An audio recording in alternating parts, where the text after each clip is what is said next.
কল্যাণী বিধানসভায় প্রতিবাদে পথে নামল বাম কর্মী সমর্থকরা। সামনে বিধানসভা নির্বাচন, যদিও এখনও দিন তারিখ ঘোষণা করেনি নির্বাচন কমিশন, কিন্তু বিধানসভা নির্বাচনকে সামনে রেখে সমস্ত রাজনৈতিক দল তাদের নিজেদের কর্মসূচি নিয়ে ময়দানে নেমে পড়েছে।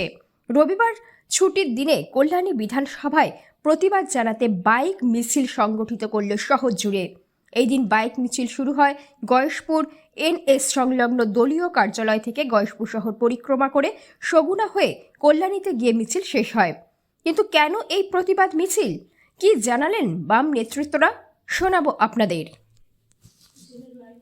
পুরো কল্যাণী বিধানসভা অঞ্চলে আমরা লক্ষ্য করছি, গোটা পশ্চিমবাংলায় এসআইআরের মাধ্যমে প্রচুর মানুষের নাম বাদ দিয়ে দেওয়া হয়েছে এবং তার মধ্যে গোটা রাজ্যে উত্তর 24 পরগনার পরে সবচেয়ে বেশি প্রায় 65,000 মানুষের নাম আমাদের এখান থেকে বাদ যাচ্ছে নদিয়া জেলাতে।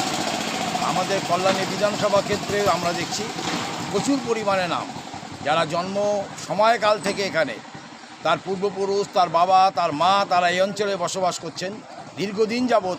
অথচ সে সমস্ত বৈধ ভোটারদের নামটা কেটে দিয়ে কেন্দ্রীয় সরকার নির্বাচনী বৈতরণী পার হতে চলছে। এর বিরুদ্ধে আমরা রাস্তায় আছি, আমরা সর্বতভাবে রাস্তায় থাকব এবং কোনো বৈধ ভোটারের নাম বাতিল করতে দেব না। এবং সেই কারণেই আজকে আমাদের বাইক মিছিল পুরো কল্যাণী বিধানসভা অঞ্চল জুড়েই আমাদের এই বাইক মিছিল আজকে অনুষ্ঠিত হবে। অবশ্যই গুরুত্বপূর্ণ, তার কারণ হচ্ছে বিধানসভা নির্বাচনকে মাথায় রেখেই নামগুলো বাদ যাওয়া হচ্ছে। এর আগে আমরা দেখেছি এনআরসির নাম দিয়ে আসামে কয়েক লক্ষ মানুষের নাম বাদ দেওয়া হয়েছে এবং তারপর এসআইআরের মাধ্যমে বিহারে, প্রতিটা রাজ্যে এই এসআইআরের নাম করে সাধারণ মানুষকে হয়রানি করা হচ্ছে। এতদিন পর্যন্ত ভোটের নাম তোলার দায়িত্ব ছিল রাষ্ট্রের।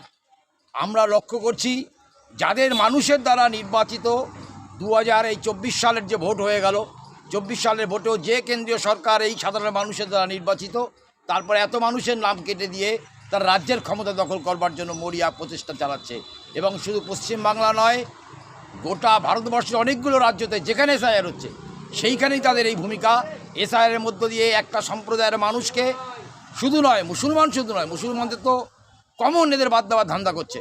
এবং তারপরে সাধারণ যে মতুয়া শ্রেণী, আমাদের কল্যাণী বিধানসভা অঞ্চলে প্রচুর পরিমাণে মতুয়াদের নাম বাদ যাচ্ছে এবং এই কারণে নিশ্চয় একটা ইঙ্গিতপূর্ণ বিষয়।